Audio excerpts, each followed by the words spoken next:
The privilege is a privilege and it's a pride. At the same time, I am happy that center has grown with many things. We have covered, we had a lot of things. We have heard the story how we began from Manoj sir ಹೇಳಿದರೆ Manjunath sir ಹೇಳಿದರೆ ಹೇಗೆ ನಮ್ಮ ಆಶಾಲಯ ಸಂಸ್ಥೆಯಲ್ಲಿ ಶುರು ಮಾಡಿದ್ರಲ್ಲ ಅಲ್ವಾ story full story sir ಹೇಳಿದೆ.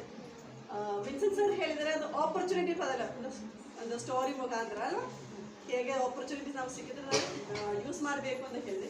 ಅದೇ ಪ್ರಕಾರ ನಮ್ಮ ಪ್ರಿನ್ಸಿಪಲ್ ಸರ್ ಹೇಗಿದೆ ವ್ಯಾಲ್ಯೂಸ್ ಗಾಡ್ ಆ್ಯಂಡ್ ಸ್ಕಿಲ್ಸ್ ಅಲ್ವಾ ಒಂದು ವಿಷಯನ ಅವರು ಸ್ಟ್ರೆಸ್ ಮಾಡಿ ಕೇಳಿದ್ವಿ. ಅರ್ಥ ಆಯ್ತಾನೆ ಅವರೆಲ್ಲರೂ ಕೇಳಿದ್ವಿ. ತುಂಬ ಚೆನ್ನಾಗಿ ಕನ್ನಡದಲ್ಲಿ ಮಾತಾಡ್ತಾರೆ ಅವರು, ಅಷ್ಟು ಮನಸ್ಸು ಬರಲ್ಲ. First of all voices also ನೋಡಿ ಕ್ಲಿಯರ್.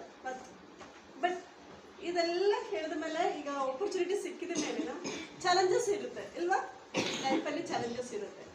ಅದಕ್ಕೆ ಎಲ್ಲರಿಗೂ ಸ್ಟೋರಿ ಹೇಳ್ತಾ ಇದ್ರಲ್ಲ, ಅದಕ್ಕೋಸ್ಕರ ನಾನೊಂದು ಚಿಕ್ಕ ಕಥೆ ಸ್ಟೋರಿ ಹೇಳ್ತಾ ಇದ್ದೆ ಮೋಟಿವೇಶನ್ಗೆ. ಒಂದು ಗ್ರಾಮದಲ್ಲಿ ಒಂದು ಯಜಮಾನರು ಓಕೆ, ಅವರಿಗೆ ಒಂದು ತುಂಬ ಒಂದು ಕತ್ತೆ ಇತ್ತು. ಡಾಂಗಿ ಇತ್ತು ಓಕೆ. ತುಂಬ ಪ್ರೀತಿಯಿಂದ ಅವ್ರನ್ನ ನೋಡ್ಕೊಳ್ತಾ ಇದ್ದೆ. ಎಲ್ಲಿ ಹೋದ್ರೆ ಅವ್ರು ಕರ್ಕೊಂಡು ಬಿಡ್ತಾರೆ ಹಂಗೆ. ಒಂದಿನ ಜಾಸ್ತಿ ಸುಸ್ತಾಗಿ ನಡ್ಕೊಂಡು ಹೋಗುವಾಗ ಒಂದು ಬಾವಿ ಇತ್ತು ಅಲ್ಲ, ಬಾವಿಯಲ್ಲಿ ಏನಂದ್ರೆ ನೋಡೇ ಇಲ್ಲ ಯಜಮಾನ್ರು, ಏನೋ ಯೋಜನೆಯಲ್ಲಿ ಹೋಗ್ತಾ ಇದೀವಿ, ಯಜಮಾನ್ರು ಹೋಗಿದ್ದಾರೆ ಇಲ್ಲಿ ಇವ್ರು ಬರುತ್ತಲ್ವಾ, ಹೇಗೆ ಹೋಗ್ತೀವಿ ನಾವು ಹಂಗೆ ಬರುತ್ತೆ. ಸೊ ಒಂದಿನ ಅದು ಬಿದ್ದೋಯ್ತು, ಬಾವಿಯಲ್ಲಿ ಬಿದ್ದೋಯ್ತು.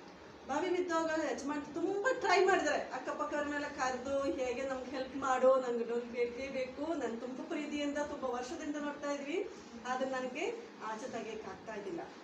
ಟ್ರೈ ಮಾಡಿ ಅವರು ತುಂಬ ಎಲ್ಲರೂ ಬಂದು ಟ್ರೈ ಮಾಡಿದ್ರೆ ಯಾರನ್ನೂ ಅದಕ್ಕೆ ಬರೋಕ್ಕೆ ಆಗ್ತಾ ಇಲ್ಲ. ಆವಾಗ ಏನು ಮಾಡ್ತಾ ಇದ್ದಾರೆ, ಈಗ ಇನ್ನೇ ಊಟನೂ ಇಲ್ಲ ನೀರಿನೂ ಇಲ್ಲ, ಹಂಗೆ ಬಿಟ್ಬಿಟ್ಟು ಏನು ಮಾಡ್ತಾರೆ ನಾವು ಅದು ಸತ್ತೋಗ್ಬಿಡುತ್ತೆ.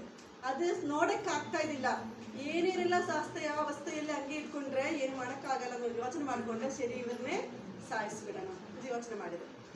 ಅವ್ರು ಏನು ಮಾಡಿದ್ರೆ ಅಕ್ಕಪಕ್ಕದ ಇರೋ ಎಲ್ಲ ಗೆರೀಚನ ಎಲ್ಲನೂ ತೆಗೆದುಬಿಟ್ಟು ಬಾವಿ ಮೇಲೆ ಹಾಕ್ತಿರ್ತಾರೆ. ಈಗ ಕತ್ತೆ ಏನು ಮಾಡ್ತಾರೆ, ಡೋಗಿ ಒಂದೊಂದು ಮೇಲೆ ಅದು ಒಡಿಸಟ್ಟು ಅದು ವೇಸ್ಟ್ ಎಲ್ಲ ನಮ್ಮ ಮೇಲೆ ಬರುವಾಗ ನಾವೇನು ಮಾಡ್ತೀರಾ, ಶಕ್ತಿ ಇರಲಿಲ್ಲ ಅಂದ ಕೂಡಿ ಹಂಗೆ ಸ್ವಲ್ಪ ಶೇಕ್ ಆಗುತ್ತಲ್ಲ, ಬಾಡಿ ಸ್ವಲ್ಪ ಶೇಕ್ ಆಗುತ್ತೆ. ಎಷ್ಟು ಸುಸ್ತಾದ್ರೂ ಕೂಡಿ ನಮ್ಮ ಬಾಡಿ ಮೇಲೆ ಏನಾದ್ರು ಒಂದು ಬಿದ್ದರೆ ನಮ್ಗೆ ಗೊತ್ತಾಗುತ್ತೆ, ಸ್ವಲ್ಪ ಸೆನ್ಸಿಟಿವ್ ನಾವು ಅರ್ಥ ಮಾಡ್ಕೊಳ್ತಾರೆ.